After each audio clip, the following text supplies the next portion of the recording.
bugundan boshlab hamma sirni ochamiz taksi faoliyatida.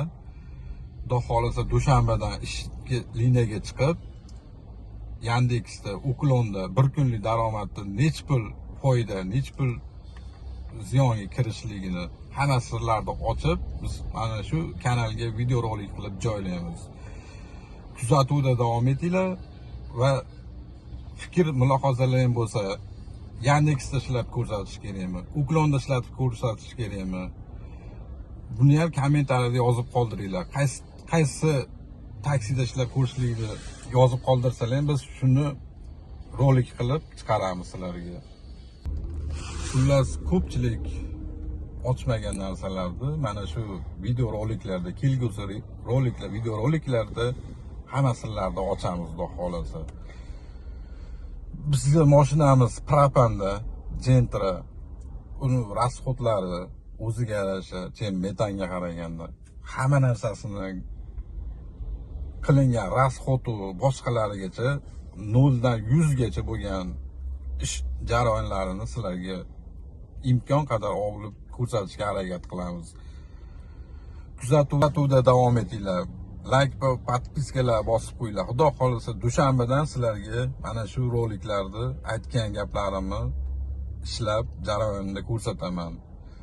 Aytganda kommentariyada yozib qoldiringlar imkon qadar. Yandexdami yoki Uklondami, shuni yozib qoldiringlar.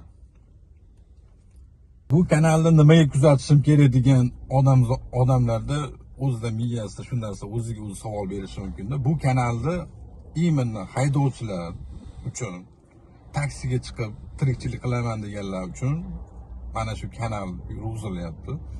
Bu videolar shular uchun основной, qolganlar uchun ham ko'rsa manfaatli bo'ladi. Taksiga chiqib necha pul topadi, necha pul radarlari bor, boshqasi bor. Shularni hammamiz o'ylaymiz, bu taksiga chiqsam, Yandex qilsam 400 ming, 500 ming topaman ekan. Videoda mana bunaqa gapirdi. Bitta ertasiga Yandexga chiqadi, u narsa yo'q. Lekin videolarda bu narsalar bor. 400 ming, 500 ming, odamlar 600 ming ham ishlayman deydi. Shu narsalarni biz video qilib sizlarga chiqaramiz. Kuzatuvda davom etinglar.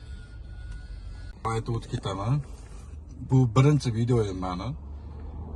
Agar kamchiliklari bo'lsa, kommentariyada yozib qoldirishingiz mumkin. Beayb Parvardigor, hamma odamzodda kamchiligi bor.